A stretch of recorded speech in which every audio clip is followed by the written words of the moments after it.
Bismillahirrahmanirrahim. Assalamualaikum warahmatullahi wabarakatuh. Waalaikumsalam. Alhamdulillahilladzi arsala rasulahu bil huda wa dinil haq liyudhhirahu 'alad dini kullihi wa kafa billahi syahida. Asyhadu an la ilaha illallah wahdahu la syarikalah wa asyhadu anna Muhammadan abduhu wa rasuluh. Allahumma shalli ala sayyidina Muhammad wa ala alihi wa ashabihi wa man tabi'ahum bi ihsanin ila yaumiddin. Amma ba'du. Ayyuhal ikhwatul kiram, marilah kita panjatkan puja dan puji syukur kehadirat Allah Subhanahu wa taala. Pada malam ini kita berkumpul, ya alhamdulillah kita berkumpul dalam rangka tholabul ilmi. Tholabul ilmi atau menuntut ilmu, ya, dalam agama kita itu hukumnya wajib. Ya. Baginda Nabi Muhammad SAW bersabda, "Tholabul ilmi faridotun ala kulli muslim." Jadi menuntut ilmu itu hukumnya wajib bagi setiap muslim. Makanya ya mudah-mudahan kita termasuk orang yang senantiasa mengalokasikan diri kita untuk mencari ilmu. Di masjid, di majelis taklim, ya, atau mungkin ya saat ini bisa juga kita lakukan di media sosial, ya, YouTube itu misalnya. Ya, alhamdulillah di sana banyak ustadz, ya, penceramah yang mumpuni, yang memang memiliki kompetensi, ya, untuk menyampaikan agama kita. Jadi ada kemudahan, ya. Ya mungkin medsos itu seperti pisau, ya, bisa negatif, ya, bisa positif, ya. Tapi alhamdulillah kalau kita bisa memanfaatkannya untuk hal-hal yang baik, ya. Ikhwan fillah rahimakumullah, ya. Maka ya alhamdulillah kita hadir di sini dalam rangka menjalankan salah satu kewajiban agama kita, yaitu tholabul ilmi.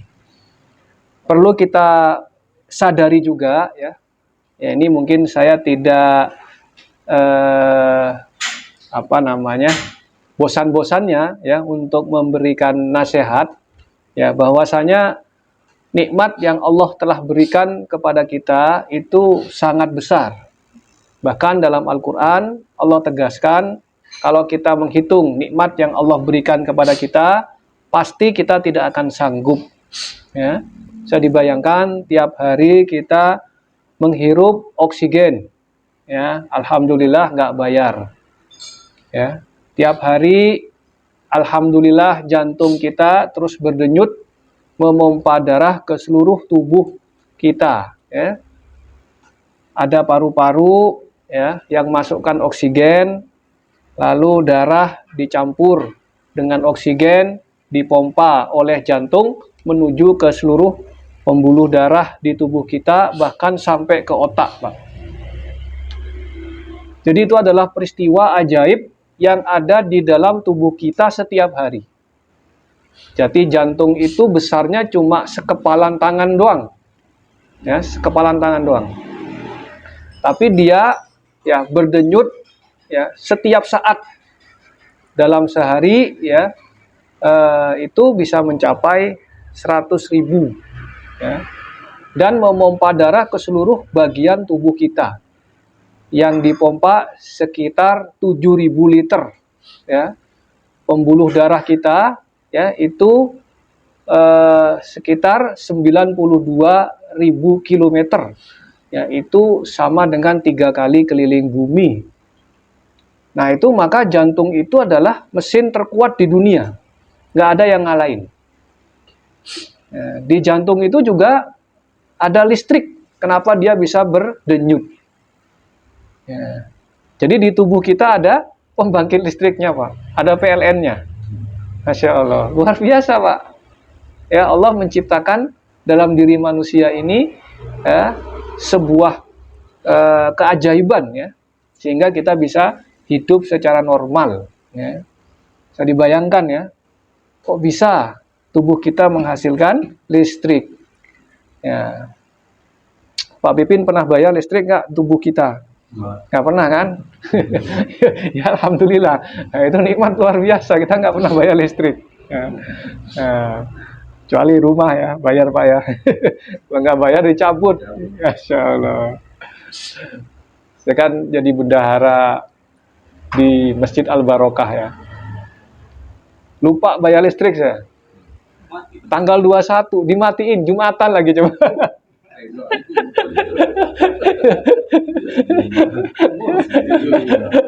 Aduh, kacau juga. Ini yang mutus ini mesin apa manusia, saya bilang gitu ya. Saya bayar, saya telepon suruh hidupin, nggak hidup-hidup. Ya Allah, gara-gara lupa saya. Nah jadi ikhwan fillah rahimakumullah ya. Nah kalau listrik nggak hidup di tubuh kita, jantung nggak bisa berdenyut, mati kita. Ya, itu luar biasa ya, nikmat yang Allah berikan kepada kita. Dan bahkan Allah sebutkan dalam ayat yang lain ya, wa fi anfusikum afala tubsirun. Dan apa yang ada dalam diri kalian, apakah kalian tidak perhatikan? Jadi kita diperintahkan untuk merenungkan ya atau memperhatikan apa kejadian yang ada di dalam tubuh kita. Yang itu menunjukkan kebesarannya Allah Subhanahu wa taala, kehebatannya Allah Subhanahu wa taala. Jadi tidak ada mesin yang sekuat jantung manusia. Jadi dia mesin terkuat di dunia, yang hanya sekepalan tapi cara kerjanya luar biasa. Keajaiban, mukjizat itu. Keajaiban yang terjadi dalam diri manusia. Ya. Bisa dibayangkan ya, cara kerja paru-paru itu seperti apa. Ya, itu luar biasa ya. Manusia itu nggak pernah dicas juga. Ya, nggak pernah dicas. Ya. Casnya makan, ya, makanan jadi energi. Kita kan nggak kebayang ya. Nasi kok jadi energi gitu ya. Ada karbohidrat di dalamnya kan gitu ya. Ya Allah, itu adalah sebuah keajaiban yang luar biasa ya. Ya, kita makan nasi ya, dicerna oleh tubuh kita, sari-sari makanannya terserap oleh tubuh kita dan bisa menjadi energi. Itu adalah sebuah keajaiban yang terjadi pada tubuh kita. Makanya dengan mengingat ya nikmat yang Allah berikan itu, maka rasa syukur kita kepada Allah Subhanahu wa taala pun juga semakin besar ya. Jangan sampai kita lupa bahwa itu semua karunia, rezeki dari Allah Subhanahu wa taala ya. Ikhwan fillah rahimakumullah, malam ini ya kajiannya saya terinspirasi dari vonisnya Tom Lembong sebenarnya. Terinspirasi. Kenapa? Karena ada salah satu klausul yang menyebutkan bahwa Tom Lembong ini divonis karena mendukung ekonomi kapitalis. Ya. Nah ini menarik ya. Divonis karena salah satunya mendukung ekonomi kapitalis. Nah ini saya bertanya-tanya, ini Pak Hakim paham nggak sih apa yang dimaksud dengan ekonomi kapitalis? Ya. Jadi ikhwan fillah rahimakumullah ya. Yang pertama mungkin saya jelaskan sedikit tentang ekonomi kapitalis itu apa ya.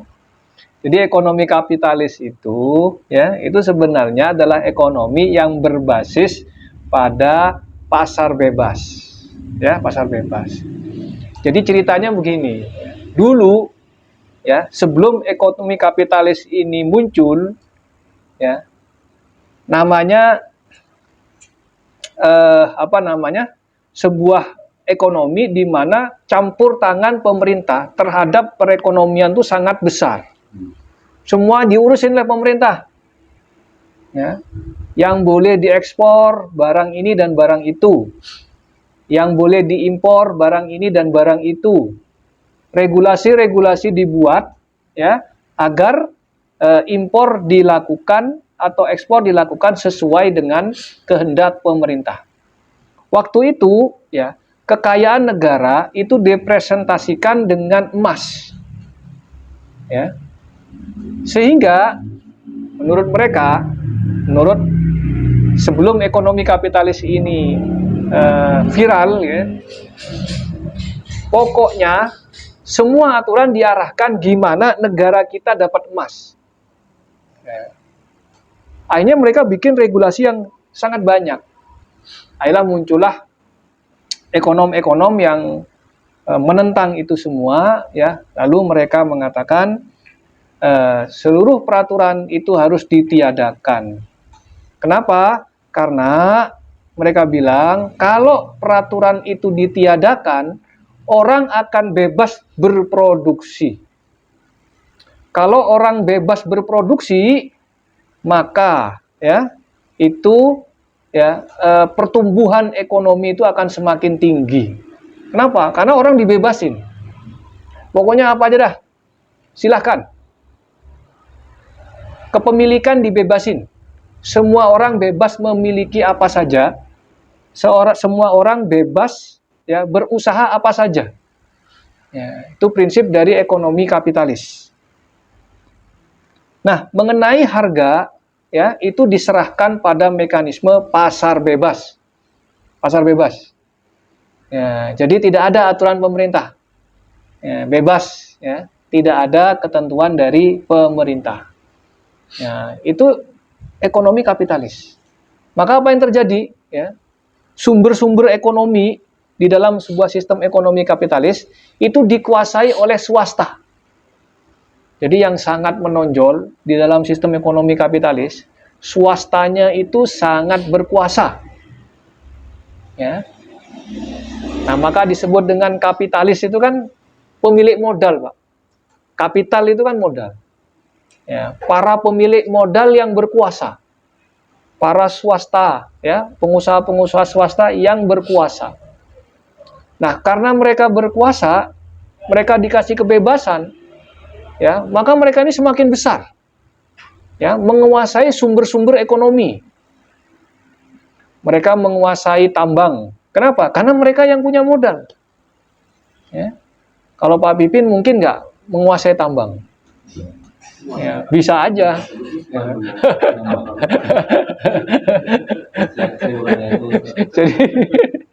jadi pemilik modal ini semakin kaya. Kenapa? Karena dia bebas. Ya.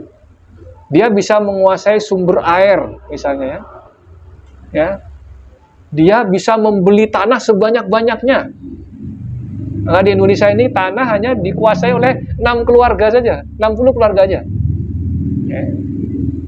Jadi orang bisa memiliki tanah ratusan hektar, Pak. Ya. Yaitu cermin sebuah sistem ya kapitalis. Ya, jadi dia membebaskan. Ya, dia membebaskan. Swasta sangat berkuasa.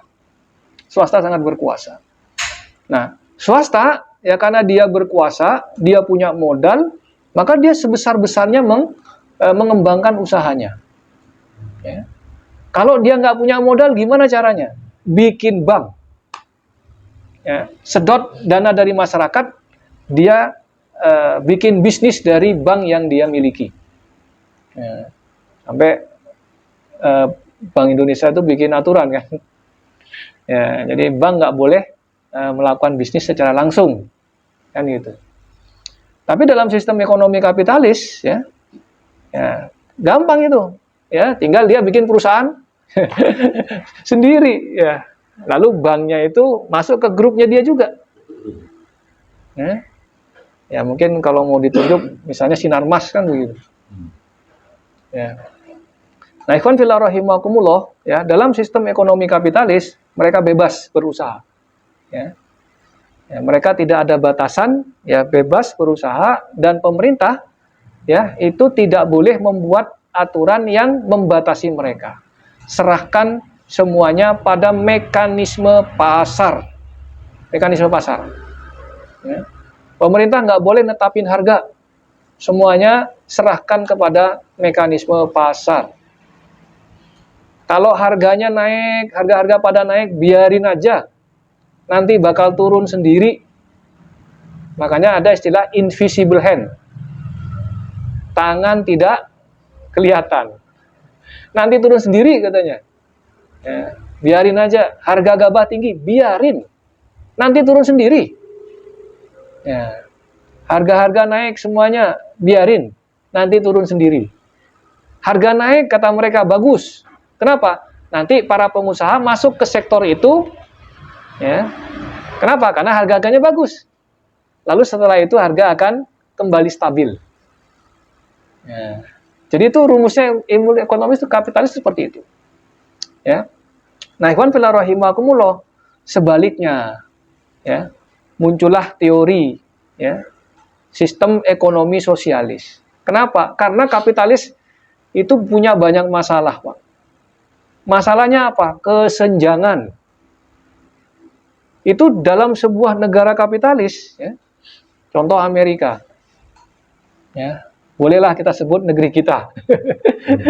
Namanya kesenjangan selalu, ya, terjadi pada sistem ekonomi kapitalis. Jadi kalau di Amerika itu, ya, 1% itu bisa menguasai 99%. Ya, harta kekayaan orang 1%, ya, itu setara dengan 99% rakyatnya. Ya. Kemiskinan itu sangat tinggi. Ya, padahal pertumbuhan ekonominya bagus, maksudnya kaya dia. Secara agregat, secara total itu kaya. Tapi ternyata kemiskinan banyak juga. Kalau di Indonesia dikeluarkan oleh BPS, itu angka kemiskinannya 23 juta rakyat Indonesia di bawah garis kemiskinan. Kalau pakai ukuran BPS. Kalau pakai ukuran Bank Dunia itu 180 juta. Ya, karena alat ukurnya yang beda. Ya, karena alat ukurnya beda, hasilnya beda. Ya. Jadi kalau Bank Dunia itu kan $2 dia, ya. Nah, sehingga kalau $2 per hari, $1 itu 15.000, ya. Kalau $2 berarti 30.000. Ya, 30.000. Nah, kalau 30.000, ya itu bisa mencapai 180 jutaan, ya, rakyat Indonesia di bawah garis kemiskinan. Jadi garisnya yang beda antara BPS sama Bank Dunia. Garisnya beda. Nah, ikhwan fillah rahimakumullah, dalam sebuah negara yang menggunakan sistem ekonomi kapitalis memang begitu. Karena yang berkuasa ini kan sektor swasta. Maka sektor swasta ini semakin besar. Kalau sekarang disebut dengan istilah oligarki itu oligarki itu semakin besar dan semakin besar. Jumlah konsesi tambang yang diberikan ke dia semakin besar. Ya, jumlah perkebunan yang dia miliki. Nah, kan dia punya duit, Pak. Kalau nggak punya duit, dia punya bank. Banknya yang digunakan oleh dia untuk dimanfaatkan untuk perusahaannya. Makanya semakin besar itu. Ya, maka nggak ada ceritanya di Indonesia ini atau di negeri-negeri yang lain, ya, yang menggunakan sistem kapitalis, ya, itu memang pertumbuhan ekonomi sangat tinggi, tapi dia bertumpu pada, ya, orang-orang tertentu saja, orang-orang tertentu saja.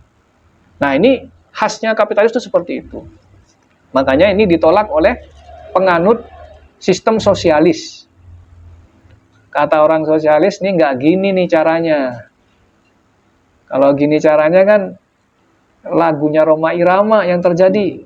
Yang kaya makin kaya, yang miskin makin miskin.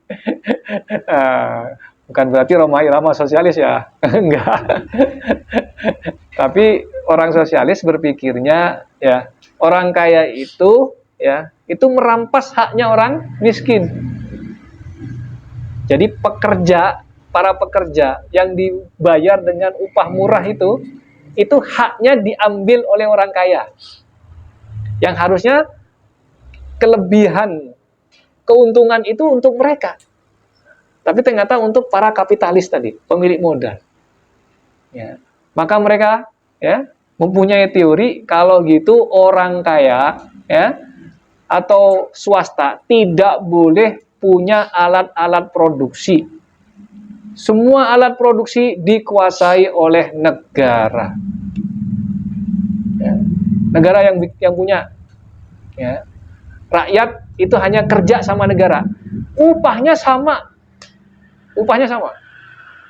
Maka seorang dokter dengan buruh pabrik sama. Seorang guru ya dengan petani sama. Ya, sama rata, sama rasa katanya. Ya.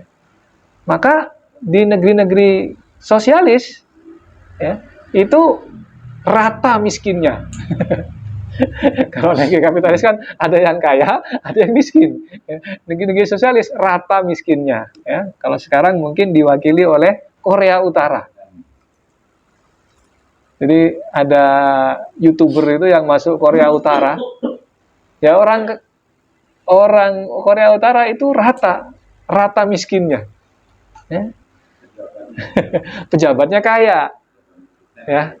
Tapi ya mereka kok bisa bertahan karena mereka menggunakan negara itu sebagai alat negara.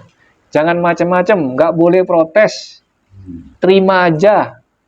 Ya, dokter dengan buruh pabrik sama. Dokter nggak usah protes. Kalau protes hilang. Jangankan protes, tidur di rapat aja dibunuh sama Kim Jong Il. Tidur di rapat Pak, bisa dihukum mati. Lah, gimana coba? Takut semua. Kenapa? Karena itulah memang dalam sosialis itu kalau tidak di backup oleh negara, rakyat nggak akan mau Pak. Rakyat nggak akan punya semangat hidup. Ya. Orang yang pinter, punya skill usaha, sama. Ya, penghasilannya sama. Orang yang pinter ya, dia jadi dokter, ya, dia jadi ahli teknik ya, misalnya, sama. Ya, dengan yang lainnya. Ya. Nggak punya dorongan untuk hidup, ya, sama aja. Ya, sama aja. Nah, maka memang ekonomi sosialis ini lebih tidak rasional. Makanya lebih dulu ambruk ya Soviet yang dulu merupakan sosialis yang terbesar ya, yang waktu itu diprediksi sebenarnya ya Amerika bangkrut duluan, ya ternyata malah sosialis yang bangkrut duluan. Ya. Tapi kalau sosialis nggak kejam itu nggak jadi sosialis, nggak akan bisa diimplementasikan. Karena alat-alat produksi Pak itu mereka nggak boleh punya. Tanah ya, tanah itu kan termasuk alat produksi itu nggak ada yang punya, nggak boleh ada yang punya. Itu tanah negara semuanya. Pabrik-pabrik itu semuanya milik negara. Ya, sudah ditakar semua ya rakyatnya itu dengan upah tertentu. Nah itu ekonomi sosialis. Ya. Dua-duanya ini sama-sama rusak. Mau ekonomi kapitalis maupun ekonomi sosialis sama-sama rusak. Nah bagaimana dengan Islam? Nah, ini yang penting untuk kita pahami, ya. Ya supaya kita paham agama kita ini ternyata agama kita ya alhamdulillah ya yang kita sudah tertunjuki dengan agama ini ya. Lain Pak.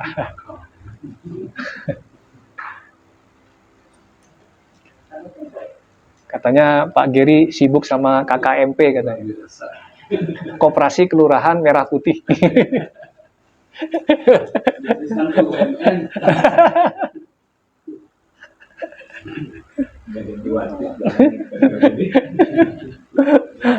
Hati-hati Pak.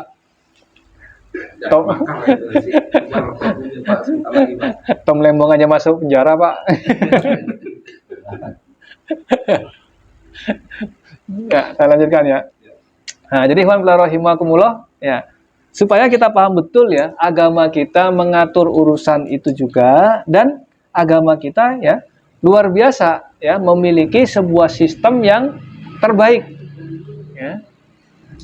Jadi Allah tegaskan dalam Al-Qur'an bahwasanya Islam ini adalah agama yang sempurna yang mengatur seluruh kehidupan manusia. Wa nazzalna 'alaikal kitaba tibyanan likulli syai'in wa hudaw wa rahmatau wa busyra lil muslimin.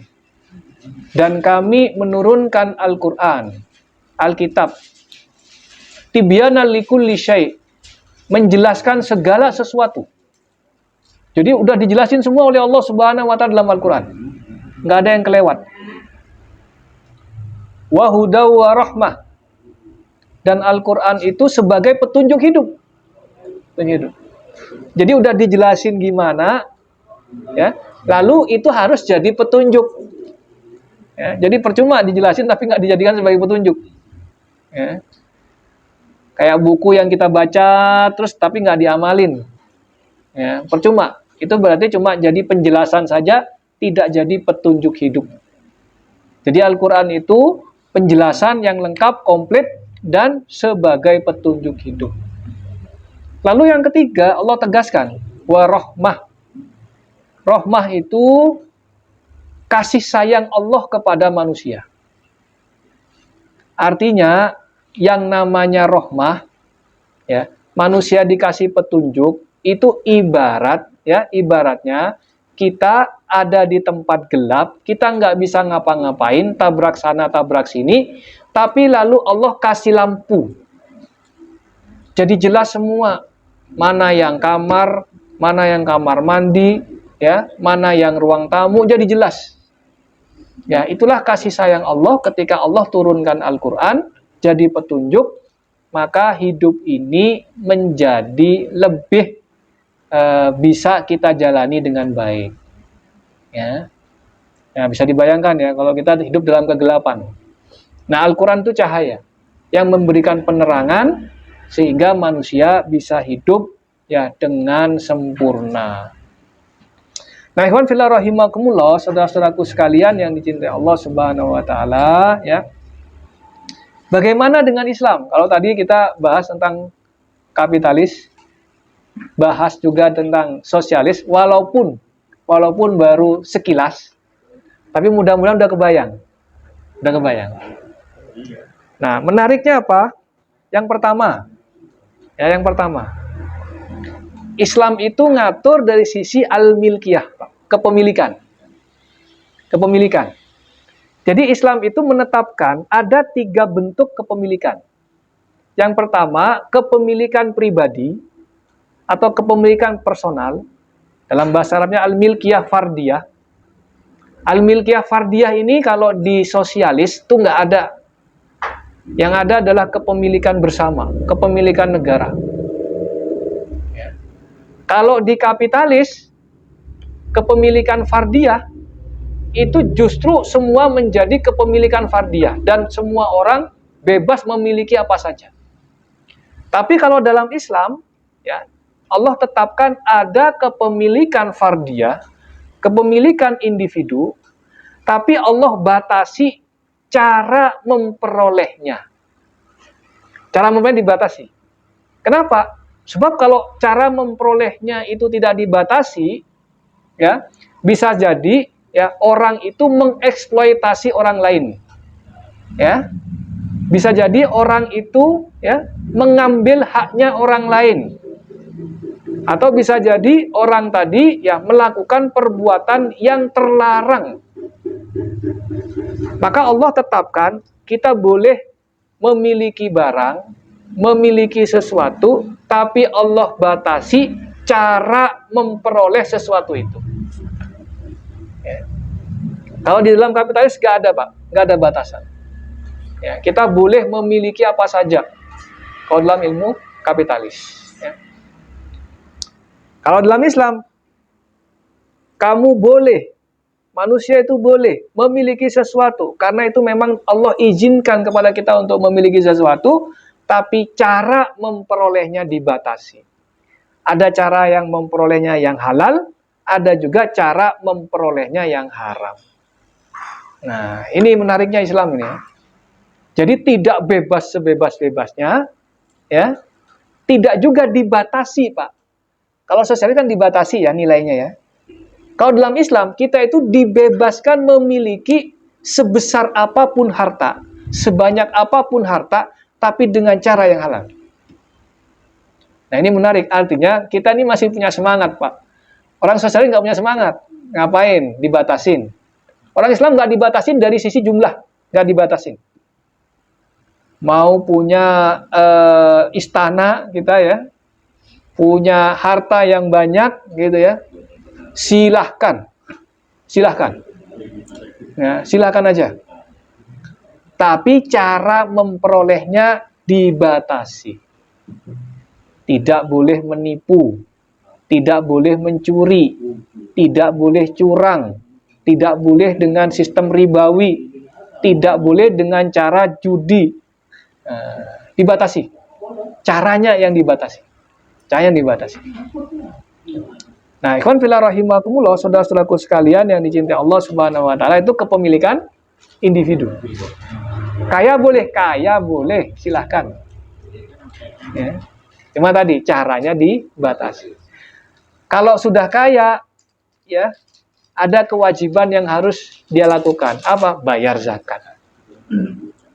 Ya. Itu kan luar biasa, Pak. Ya, luar biasa sistem Islam itu. Ya.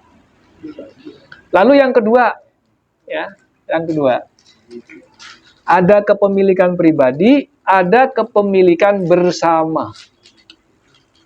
Al-milkiyatul ammah, kepemilikan bareng-bareng. Apa yang dimaksud dengan kepemilikan bersama? Berarti pemanfaatan atas barang tersebut itu dilakukan secara bersama-sama, dimanfaatkan bareng-bareng. Ya. Jadi hadis Nabi Muhammad SAW, beliau bersabda, "An-nasu suraka'u fi thalasin, alma wal kala wan nar." Manusia itu berserikat, berserikat. Syuraka itu berserikat. Berserikat dalam 3 harta. Ya, berserikat dalam 3 harta. Apa 3 harta tersebut? Yang pertama alma, air. Para ulama menjelaskan yang dimaksud dengan air ini adalah sumber mata air yang besar. Jadi kalau ada sumber mata air yang besar, yang sumber mata air itu menjadi kebutuhan jamaah, maka haram hukumnya untuk dimiliki secara individual. Tapi itu adalah milik bersama. Dipakai secara bersama-sama, dimanfaatin secara bersama-sama. Yang pertama adalah sumber air. Sumber air. Kenapa, Pak? Sumber air itu kalau dikuasai oleh pribadi, ya, Insya Allah. Ya. Ya. Semua orang butuh air, Pak. Ya. Orang kalau nggak ada air, ya itu binasa. Ya. Makanya sumber air yang besar, ya, itu ditetapkan dalam hadis ini, ya, itu menjadi milik bersama.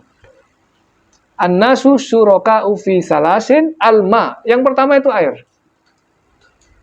Ya. Saya nggak menyinggung ini. Ini saya nggak nyindirin ini. Nggak.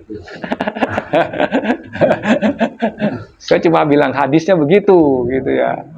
Hadisnya begitu. Ya. An-nasu syuraka'u fi salasin. Ya. Manusia berserikat dalam 3 hal. Ya, berserikat itu bersama-sama memanfaatkannya. Kalau kata Said Agil Sirot, ini bukan jualan air, jualan kemasan. Karena jualan kemasan boleh. Ya, kan bukan jualan air katanya, Pak. Jualan kemasan.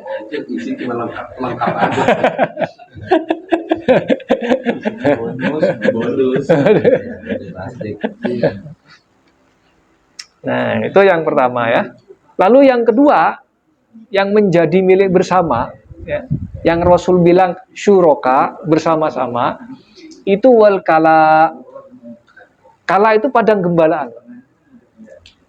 Dulu zaman Nabi, ya, dulu salah satu sumber ekonominya itu adalah beternak. Mungkin sekarang sama, ya. Adalah kondisi di mana masyarakat beternak. Nah, zaman Nabi Pak, ada namanya kala. Kala itu padang gembalaan bersama. Semua orang yang punya hewan ternak, itu menggembalakan hewan ternaknya di situ. Maka jangan heran Pak, kalau sumber ekonomi yang namanya kala ini, ya, itu menumbuhkan perekonomian yang ada saat itu. Kenapa? Karena menjadi milik bersama. Bareng-bareng orang, ya, menggembalakan hewan ternaknya di situ. Ya. Kalau sekarang kan salah satu kendalanya kan masalah pakan, ya, pakan ternak. Nah kalau dulu itu ada kala namanya. Kala itu adalah padang gembalaan. Yang mungkin kalau sekarang itu seperti sabana kali ya. Seperti sabana, luas, banyak pakan di sana, mudah pakan di sana. Lalu orang-orang menggembalakan ternaknya di situ. Ya. Maka ini luar biasa sistem ekonomi Islam nih. Kalau kala padang gembalaan itu bisa dimanfaatkan secara bersama-sama, maka para peternak itu akan, ya, menggembalakan ternaknya di situ. Ya. Nah kalau sekarang kan sulit kan, mau ternak susah dia. Ya. Gimana ya pakannya? Ya. Ya kalau di NTB, NTT itu masih bisa ya. Padang gembalaan tuh banyak ya. Ya. Lalu yang terakhir, yang ketiga itu adalah an-nar. An-nar. Jadi para ulama menjelaskan apa yang dimaksud dengan an-nar. Api. Api. Orang bisa memanfaatkan api, ya, memanfaatkan api itu dari bahan bakarnya, bukan apinya, ya, tapi dari bahan bakarnya. Maka dulu Pak, zaman Nabi, ya, namanya hutan sebagai sumber kayu bakar itu menjadi barang bersama. Ya, orang kan ngambil bahan hasil hutan, ya, untuk bahan bakar, ya, atau untuk kayu bakar, ya itu dari hutan. Nah itu menjadi barang bersama. Nah ini 3 kebutuhan masyarakat secara umum, ya, menjadi milik bersama. Nah ini luar biasa Pak, ya. Jadi kalau sekarang itu ada ulama yang menyebut an-nar itu bukan lagi kayu Pak, bukan lagi hutan, tapi an-nar itu adalah sumber energi, yaitu minyak. Kenapa? Karena an-nar, api itu ya sekarang dari minyak, dari gas, bukan dari kayu bakar. Ya. Makanya minyak, ya, itu harus menjadi milik bersama. Bersama. Ya, itu ijtihad dari ulama saat ini. Kenapa? Karena Rasul menggunakan kata nar, api, bukan menggunakan kata kayu, enggak. Menggunakan kata nar. Artinya nar itu berarti sumber energi, bukan hanya kayu bakarnya, bahan kayu bakarnya, tapi apa yang menjadi sumber energi itu adalah an-nar, ya, sehingga kalau saat ini konteksnya itu adalah minyak dan gas, migas. Ya. Wah itu Pak, kalau dimanfaatkan secara bersama-sama, ya Allah, murah banget jadinya. Ya, murah banget. Loh, sekarang kan tambang migas itu kan, kalau minyak kan dikuasai Chevron Pak. Ya. Pertamina itu cuma sekian persen doang. Ya. Nah, jadi harusnya bukan swasta yang memiliki, tapi dikuasai oleh negara, hasilnya untuk kepentingan bersama. Begitu tuh filosofinya. Ya. Kenapa? Karena dia masuk kategori an-nar itu, sumber energi. Sekarang yang menikmati bersama.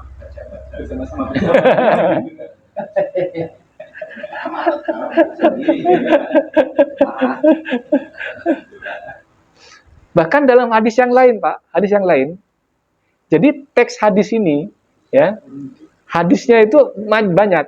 Nah, ada hadis yang lain bahkan menyebutkan begini, wa thamanuhu haram. Taman itu harganya haram. Artinya apa? Gak boleh ngambil untung. Gak boleh ngambil untung. Ya Allah. Nah, makanya kalau seperti itu ya luar biasa ya harta kekayaan negara itu ya. Kenapa? Karena itu full semua dikuasai oleh negara.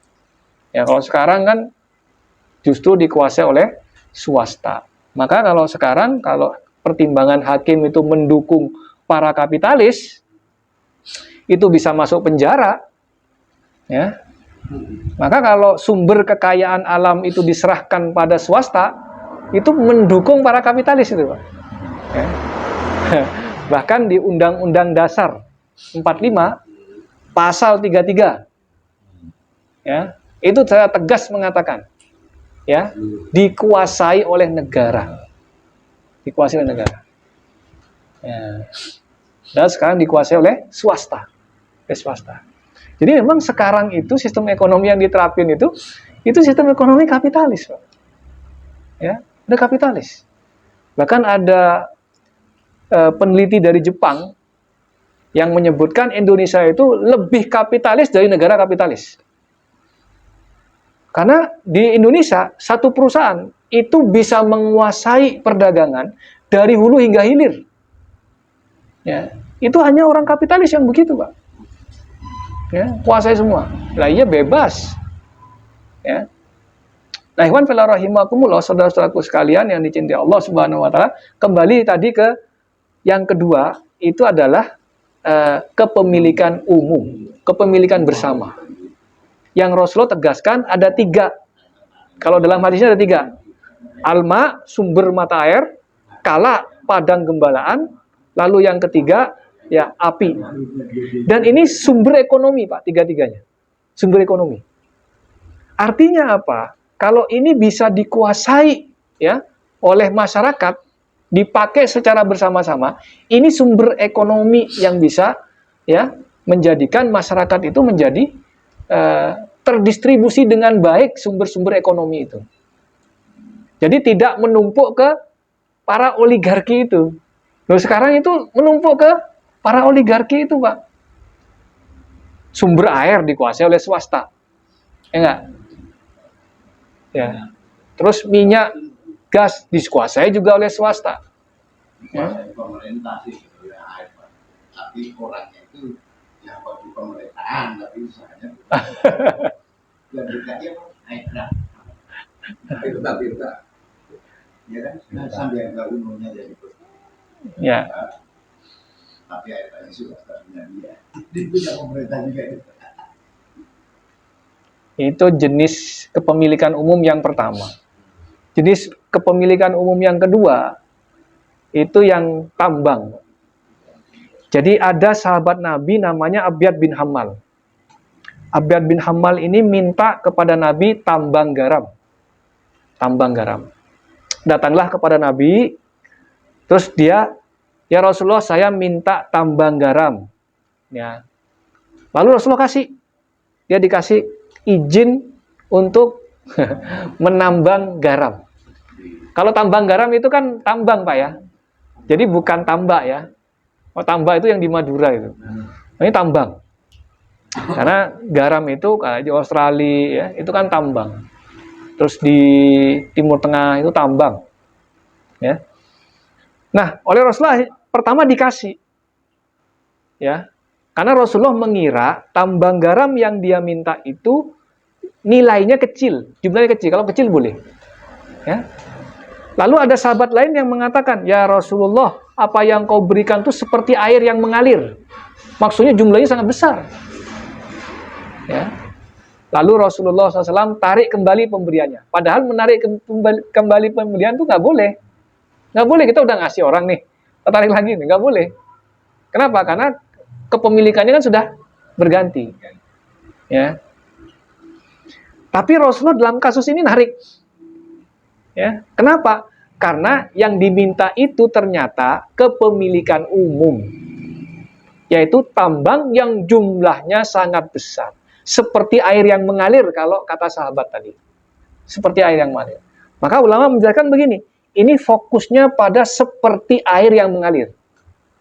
Kalau seperti air yang mengalir, maksudnya jumlahnya sangat besar, tambang yang jumlahnya sangat besar, maka wajib dimiliki secara bersama-sama. Tidak boleh dimiliki oleh orang per orang, swasta sebagaimana halnya negara kapitalis. Ya, negara yang menganut sistem ekonomi kapitalis. Ya, maka yang namanya tambang batu bara, ya, tambang emas, tambang nikel, itu nggak boleh diserahkan kepada swasta. Ya, nggak boleh diserahkan kepada swasta. Kalau dalam sistem ekonomi kapitalis bisa Pak diserahkan kepada swasta. Kalau dalam sistem ekonomi Undang-Undang Dasar 45 itu nggak boleh diserahkan ke swasta, nggak boleh. Ya. Hajat hidup orang banyak di situ disebutkan dikuasai oleh negara, nggak boleh diserahkan kepada swasta. Ya. Nah, ikhwan fillah rahimakumullah, saudara-saudaraku sekalian yang dicintai Allah Subhanahu wa taala, ya bisa dibayangkan kalau itu dikasih ke swasta. Maka khasnya kapitalis apa? Yang kaya makin kaya, ya. Ya Allah. Antum tahu siapa orang terkaya di Indonesia? Namanya tuh Lu Tok Wong. Di searching aja, pengusaha batu bara. Ya. Kekayaannya berapa? 400 triliun. Ya. 400 triliun mau buat apa coba Pak? Satu orang. Saking kayanya lah, iya dia pengusaha tambang. Ya. Pengusaha tambang itu adalah kebanyakan ya orang-orang kaya semua. Ya. Kenapa? Ya, tambang itu termasuk al-milkiyatul ammah, kepemilikan umum. Ya. Jadi luar biasa itu ya. Tambang itu kan tinggal ngambil, Pak. ngambil jual gitu ya. Ya Allah. Kalau dalam Islam itu milkiyatul ammah, kepemilikan bersama. Ya. Bisa dibayangkan ya, kayak nikel gitu ya. Nikel itu kan nilai ekspornya bisa mencapai 550 triliun. Ya, dalam setahun. Coba kalau dikuasai oleh secara bersama-sama oleh umat, oleh masyarakat, 550 triliun. Jadi apa ya Pak? Baru satu Pak, baru nikel Pak. Kalau batu bara Pak, itu 2000 triliun. Batu bara itu 2000 triliun Pak. Setahun. Jadi kalau nikel kan dipublish di websitenya Seknek itu. Indonesia itu, nikelnya itu. Ya, sampai mencapai ekspornya itu nilainya 550 triliun. Ya, sedangkan batu bara itu mencapai 2000 triliun. Ya. Gak usah pajak Pak Indonesia Pak. Iya gak usah pajak. Kenapa? Dari dua itu Pak, dari batu bara dan nikel itu sudah mencapai 2.500 triliun. Nah. Satu tahun itu. Itu kita belum bicara emas ya. Kita belum bicara barang-barang tambang yang lainnya. Nah, maka itulah kenapa kapitalis itu, ekonomi kapitalis itu khasnya itu apa? Orang kayanya banyak, tapi dia menguasai ya sumber-sumber ekonomi yang harusnya bisa lebih merata dikuasai oleh masyarakat. Ya. Nah, jadi ikhwan fillah rahimakumullah, saudara-saudaraku sekalian yang dicintai Allah Subhanahu wa taala, itu jenis kepemilikan yang kedua. Ya. Yang harusnya ya menjadi atau dikuasai secara bersama-sama. Ya. Lalu jenis kepemilikan yang ketiga itu adalah kepemilikan negara. Ya, kalau kepemilikan negara itu seperti misalnya, ya, kharaj. Kharaj itu kepemilikan negara. Kharaj itu gini, Pak. Kalau dalam Islam, tanah-tanah yang dikuasai, ditaklukkan, ya, dengan peperangan, itu mereka ada wajib membayar kharaj namanya. Seperti pajak tanah. Ya. Indonesia itu tidak membayar horoj. Warga negara Indonesia itu nggak bayar horoj. Ya, kenapa? Karena Indonesia tidak pernah ditaklukkan dengan kekerasan. Islam masuk ke Indonesia itu dengan jalan dakwah dan dengan jalan damai. Makanya kalau di Indonesia, itu tidak bayar horoj tapi bayar humus. Humus itu zakat. Ya. Tapi seperti Irak, ya, itu dia bayar horoj. Ya, tapi kalau Indonesia itu bayar humus. Humus itu ya zakat, ya, zakat. Jadi misalnya pertanian, ya, di Indonesia ada pertanian anggur, pertanian korma gitu misalnya, ya. Ya, pertanian gandum. Ya. Maka mereka wajib bayar zakat. Kenapa? Karena jenis tanahnya ini tanah usyriyah namanya. Indonesia termasuk kategori tanah usyriyah. Ya. Nah, kalau bayar horoj itu menjadi haknya negara. Ya, maka dia masuk kategori kepemilikan negara. Termasuk yang menjadi haknya negara itu adalah jizyah. Jizyah itu pungutan terhadap orang-orang kafir. Ya. Orang kafir yang hidup di negara Islam, ya, dia laki-laki dan mampu, ya, dia laki-laki dan mampu, maka dia wajib bayar jizyah. Yang kaya bayar 4 dinar. Yang menengah bayar 2 dinar. Sedangkan yang bawah tapi dia masih bisa bayar zakat, ya, bisa bayar jizyah, yaitu 1 dinar. Kalau 1 dinar sekarang mungkin sekitar 8 jutaan. Ya, 8 jutaan. Kalau bapak-bapak di sini mungkin pajaknya lebih dari itu, ya.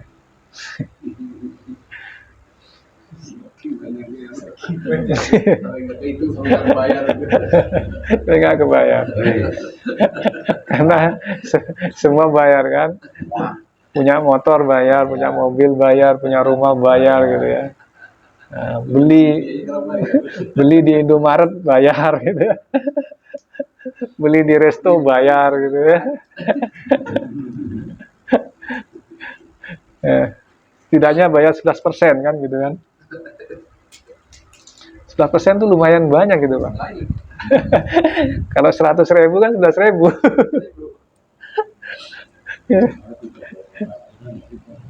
Ya. Nah, jadi ikhwan fillah rahimakumullah, saudara-saudaraku sekalian yang dicintai Allah Subhanahu wa taala. Jadi itu namanya kepemilikan negara. Ya. Jadi ya itulah bentuk sistem ekonomi Islam. Jadi yang pertama yang dibahas itu adalah al-milkiyah, kepemilikan. Itu udah dibahas duluan tuh. Ya. Orang punya tanah boleh nggak? Boleh, karena tanah itu masuk kepemilikan individu pribadi. Ya. Gimana cara memiliki tanah? Bisa dengan jual beli, atau bisa dalam Islam itu dengan menggunakan mekanisme ihya'ul mawad kalau itu tanah tak bertuan. Kalau tanah tak bertuan dalam agama kita itu boleh dimiliki dengan cara ihya'ul mawad, menghidupkan tanah tak bertuan. Misalnya kalau sekarang mungkin jarang, ya, kita tinggal di tempat di pedalaman, di kampung, di situ nggak ada tanahnya, tidak ada yang memiliki, tak bertuan tanahnya. Maka berlakulah hadis Nabi, man ahya ardol maita fahiyalahu. Siapa saja yang menghidupkan tanah mati, maka tanah mati itu menjadi miliknya. Ya, tanah mati ini tanah tak bertuan. Ya, misalnya di pelosok sana, nun jauh di sana, ya, tidak ada yang memiliki, ya. Lalu kita hadir di sana, ya. Entah kenapa kita ke sana, saya nggak tahu, ya. Kita hadir ke sana, nggak ada yang memiliki.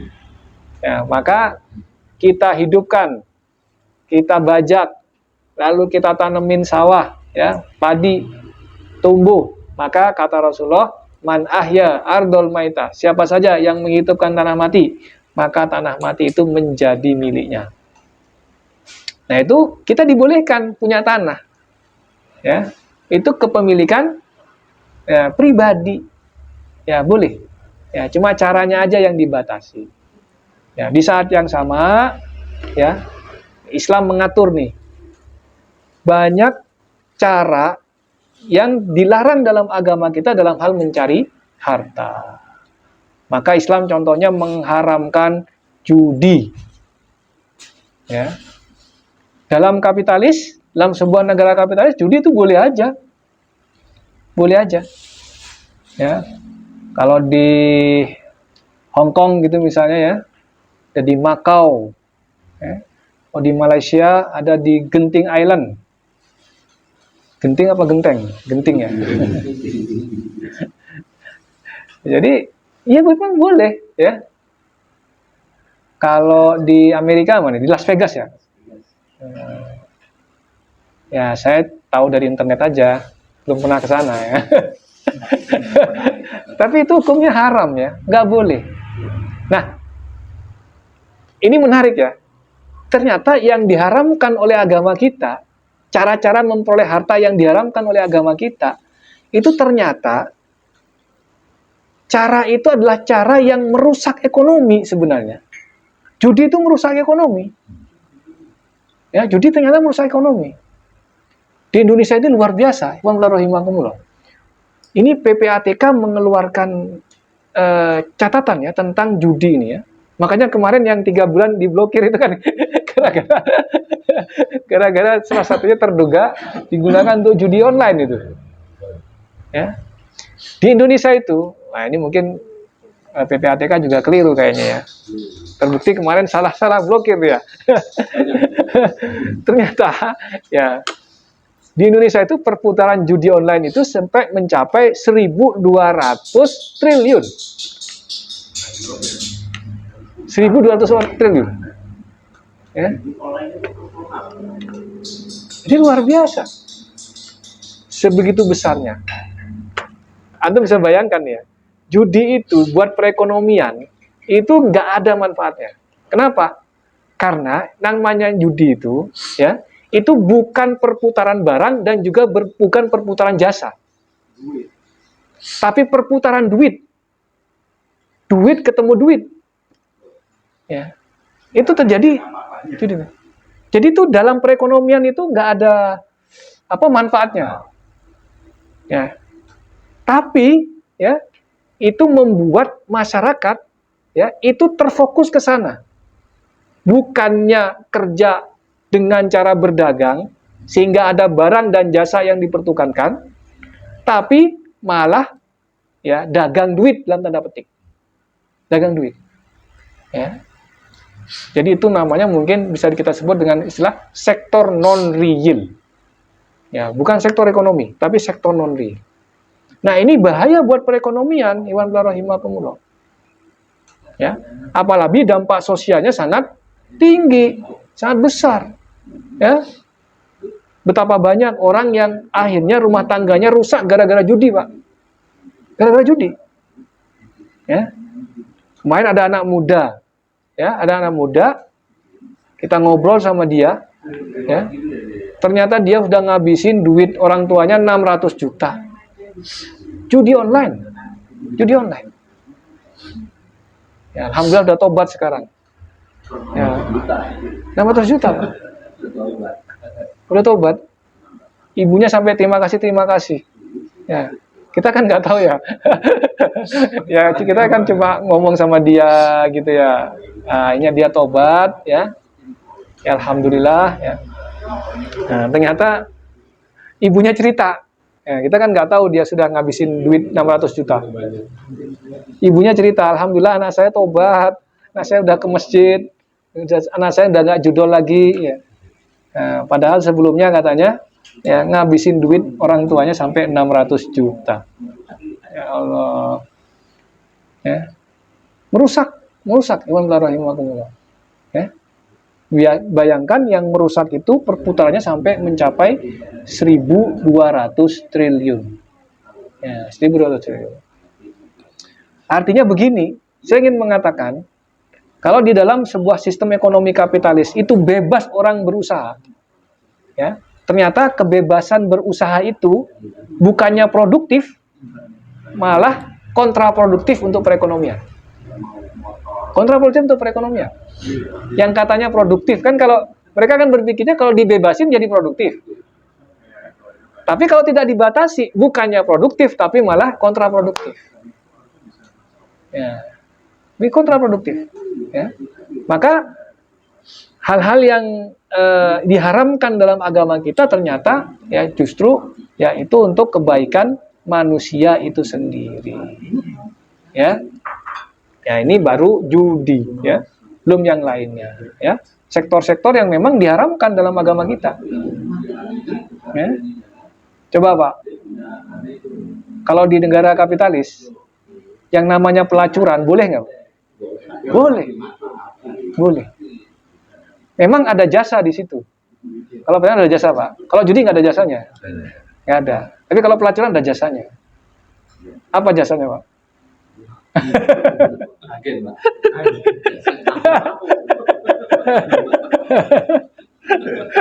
Ada jasanya. Tapi Islam itu nggak cuma hanya sekedar ini ada jasa atau tidak ada jasa. Tapi ini merusak ternyata. Kenapa? Ini merusak sosial kemasyarakatan. Ya. Apa namanya? Pergaulan yang rusak itu ternyata juga akan membawa petaka buat masyarakat. Artinya begini, nggak cuma ngelihat untung rugi ada harta di sana, ya, tapi ini masalah kebahagiaan manusia, ya, yang terusik dengan ya bisnis-bisnis yang dilarang oleh agama itu, ya. Kan kita yang namanya hidup di dunia kan nggak sekedar berpikir kaya, berpikir dapat duit, tidak, ya. Karena namanya manusia itu ya tidak hanya ya terbatas pada materi saja yang bisa kita peroleh lalu kita bahagia, enggak. Ya. Nah itu dalam ilmu kapitalis Pak, nggak diperhatikan. Yang penting ada duit, yang penting dapat duit. Tapi kalau dalam agama kita, ya namanya hidup itu bukan hanya duit, ya namanya kebahagiaan itu bukan hanya duit, sehingga hal-hal yang merusak tadi bukan hanya merusak dari sisi ekonomi, mungkin nggak merusak ke ekonomi. Kenapa? Karena ada jasa di situ. Ada jasa. Kan ada barang dan jasa ya. Ya. Nah, tapi ya kalau itu tetap kalau itu merusak masyarakat itu juga dilarang dalam agama kita. Ya. Ya mungkin itu ya kira-kira gambaran umumnya ya. Belum detail memang ya. Kalau kita bicara detail mungkin lebih ke kasus-kasusistiknya ya, karena banyak ya pembahasannya dalam agama kita. Saya sendiri alhamdulillah ngaji kitab Nidhamul Iqtisad fil Islam, jadi sistem ekonomi dalam Islam itu cukup tebal ya. Ya cukup tebal, itu bahas tentang perbandingan ekonomi kapitalis, ekonomi sosialis, dan Islam. Dan Islam dibahas secara detail. Ya itu cukup menarik kitab itu ya. Ya tapi menurut saya gambaran umumnya kita udah dapat ya bagaimana aturan agama kita, aturan Islam mengatur urusan ekonomi ya. Jadi ya mudah-mudahan ya dengan pengetahuan kita ini ya jangan sampai kita mendukung ekonomi kapitalis ya. Bisa dipenjara. Ya begitu ya, mungkin kalau ada pertanyaan silahkan ya.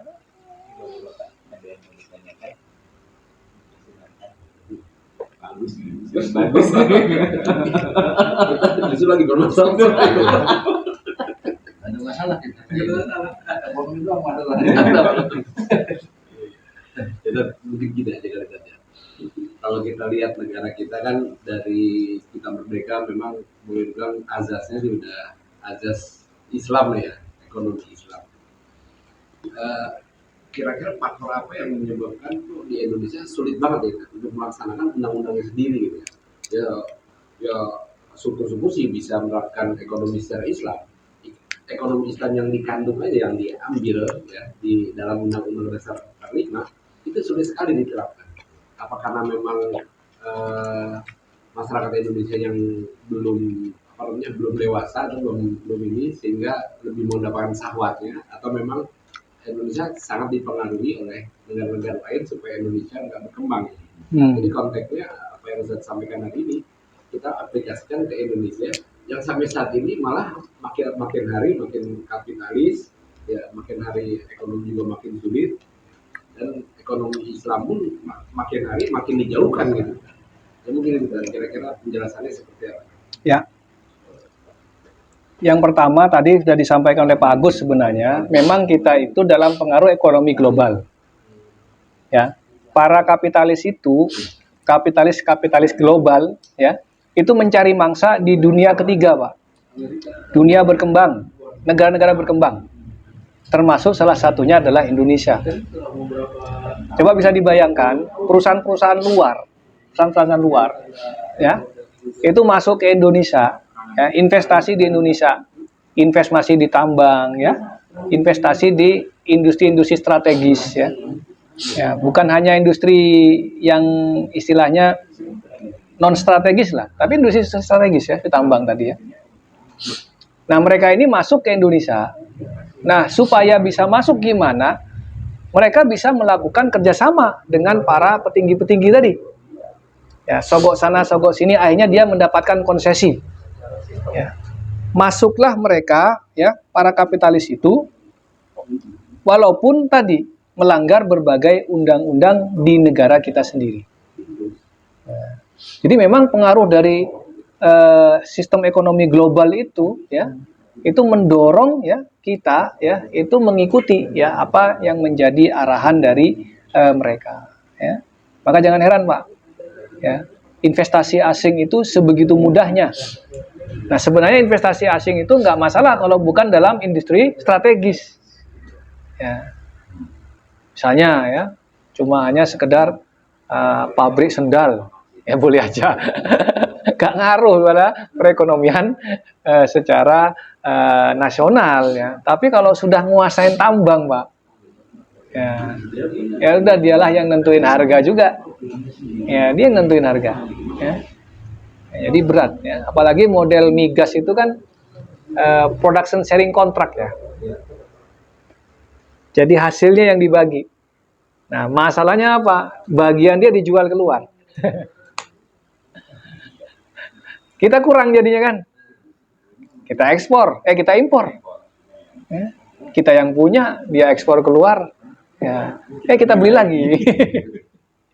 Kan jadi lucu gitu, ya. Jadi memang kekuatan ekonomi global itu yang masuk ke Indonesia, ya. Kita sendiri namanya butuh duit, ya udah terima-terima aja. Ya. Walaupun ada undang-undang yang dilanggar. Ya, dilanggar.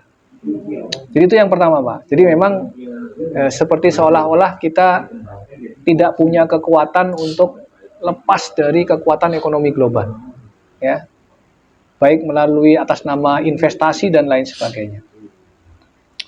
Yang kedua, selain melalui investasi tadi, itu melalui utang luar negeri, ya.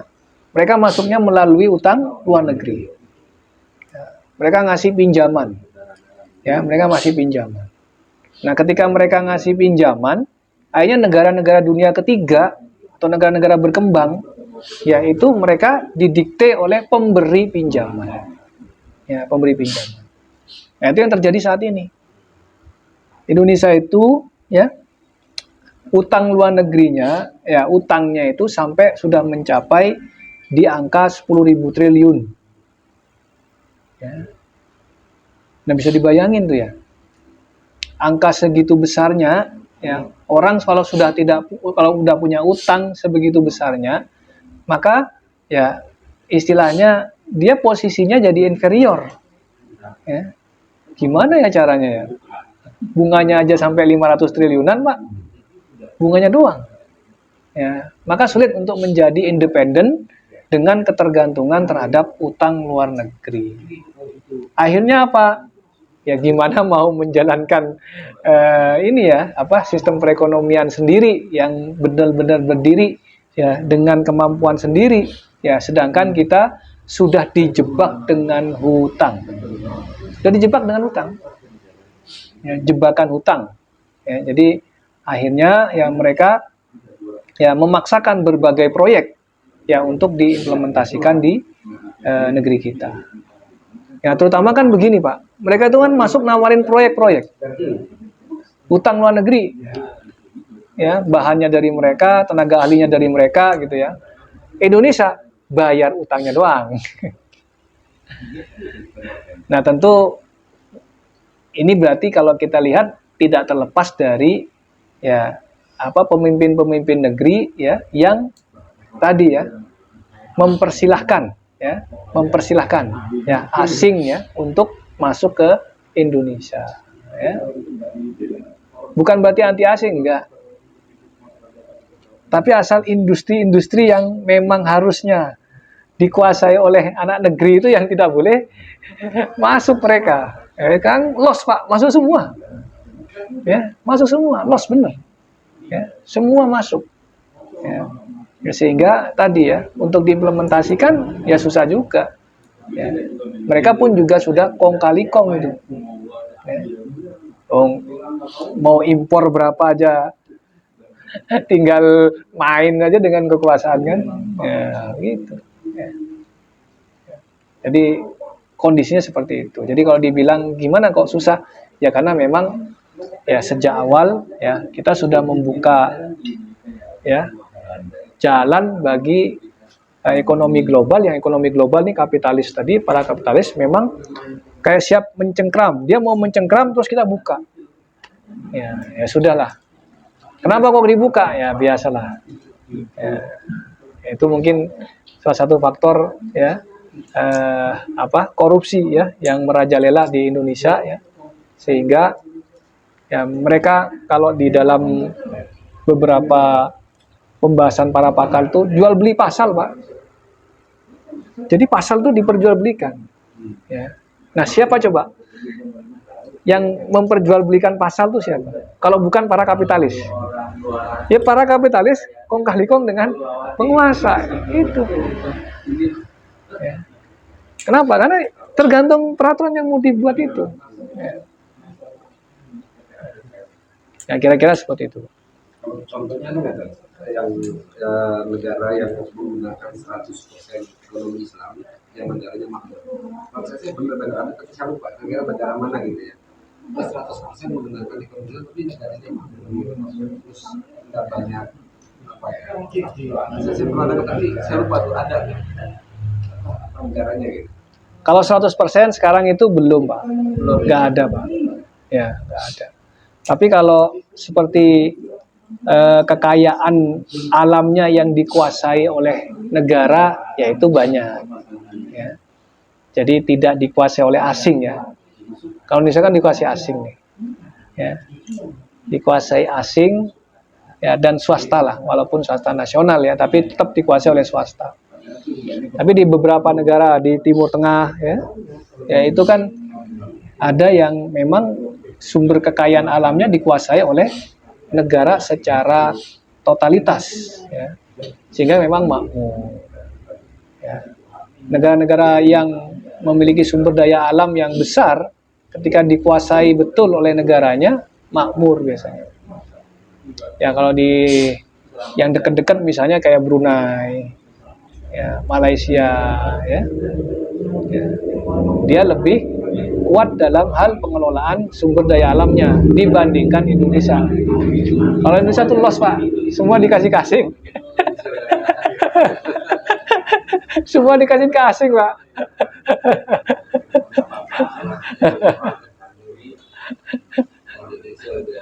Masih ada rentan untuk perencanaan sangat rentan ini. Iya. Tinggal nunggu pemicunya aja udah buyar ya. Dijual semuanya aja udah nggak punya apa-apaan.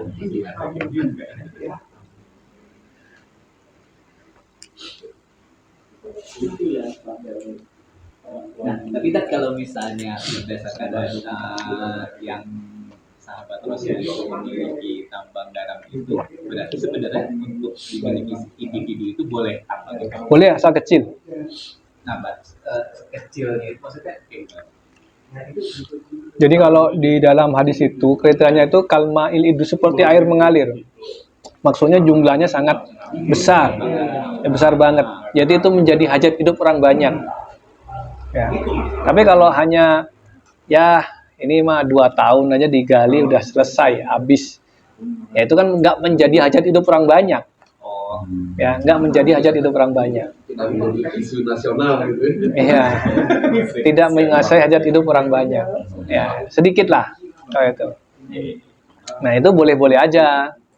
Kayak kalau air yang untuk rumah tangga, sumur, ya itu sumur-sumur kecil di zaman Nabi boleh dipakai, dimiliki sendiri-sendiri. Tapi yang istilahnya jumlahnya besar tuh, mata air besar, nah itu nggak boleh,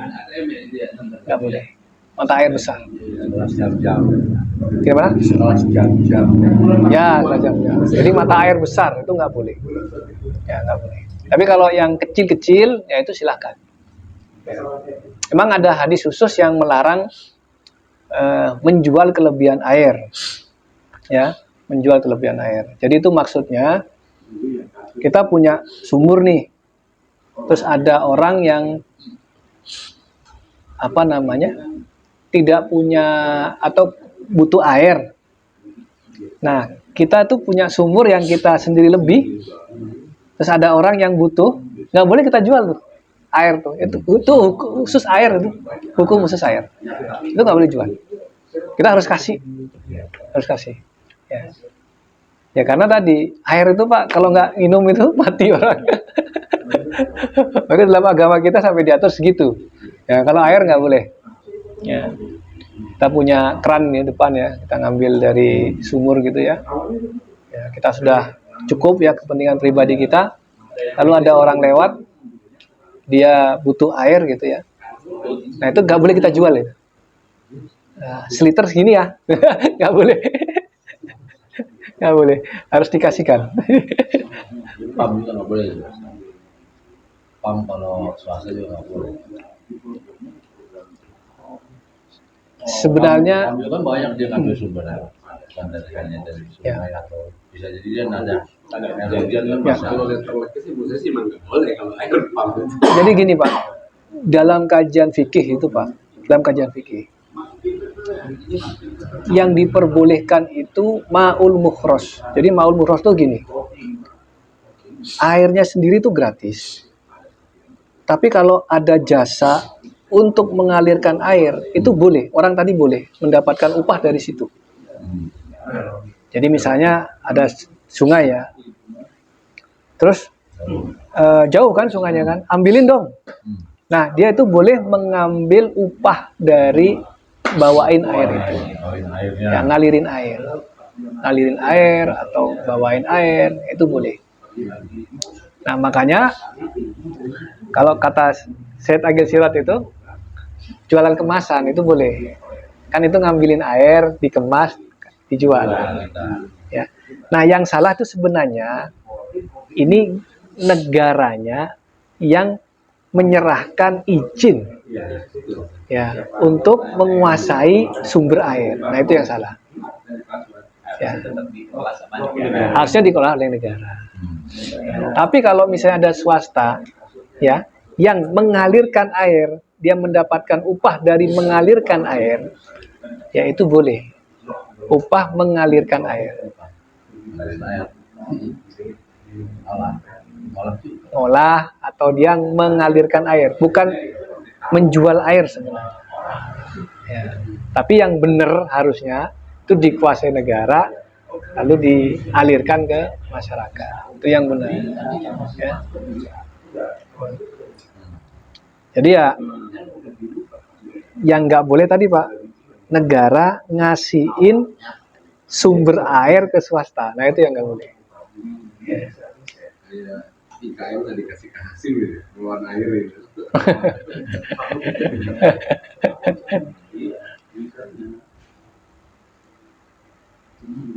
Jadi kalau di fikih itu di Nailul Autor ya, itu kan ada hadis lalu disarah gitu ya, dijelaskan gitu. Nah, salah satu kebolehan air dijual itu dalam tanda petik ya, bukan air dijual ya, yaitu ma'ul mukhros tadi. Jadi dia menadah mewadahi air lalu dikasih ke orang sebagai jasa untuk mengirimkan air tadi, mendistribusikan air tadi. Nah, itu boleh. Jadi dia bukan menjual airnya sebenarnya.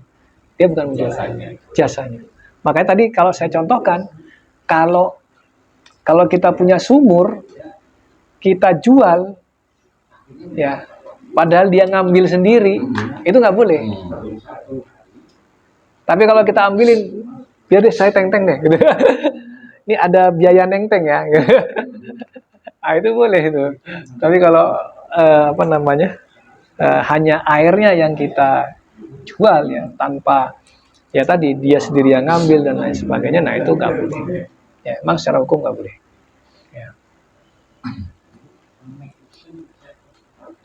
Nah, berarti menghitung misalnya tadi biasanya itu menghitung costnya itu bukan dari volume airnya berarti kan Dari jasa, dari jasanya Betul. aja kan. Dari jasanya. Kayak misalnya kayak gini nih aqua berarti botolnya tok kan biaya mungkin pembelian botol terus stiker apa itu gitu Ya. aja. Penjelihan air. distribusi gitu. Ya, makanya lebih tepatnya bukan swasta tadi. Iya sih. Yang lebih tepatnya. Salah di situ. Swasta ya, swasta. Belum setoran ke pemerintahnya kan. Kan pemerintah kan dipajakin per liter untuk industri kan air kena pajak khusus 70%. Itu kan dimasukin dalam kos untuk penjual kan. Ya keuntungan dipajak lagi. Pas beli pajak lagi. Jadi mahal ya. Iya, kita air di perkantoran kayak di Sudirman, Kuningan. Itu kan setiap kantor kan airnya kan ada hitungan pajak ya. Pajak ya. Jadi berapa yang bukan meteran pam aja. Justru kalau meteran pam kita nggak ada ya pajaknya. Tapi kalau ngambil bikin sumur sendiri, Itu yang ada pajak. itu kena pajak. Ada meternya sendiri. Ya kan tempat saya dulu kayak gitu.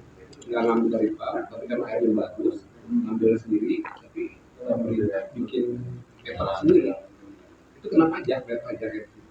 Ya memang sih lebih murah daripada pam. Ini kan itu ya, itu kena pajak. Pajak air tanah ya. Pajak tanah.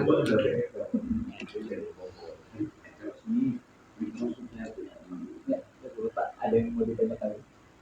Pak Fuad, Kalau ekonomi agak berat.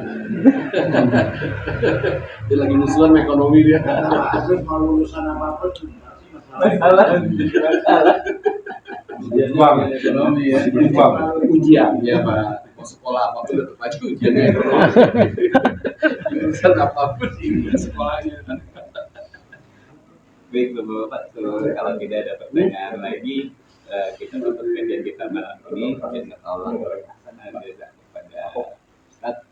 Semoga ilmu yang disampaikan dapat kita aplikasikan dalam kehidupan sehari-hari. Mari kita tutup kajian kita dengan membaca doa kafaratul majelis.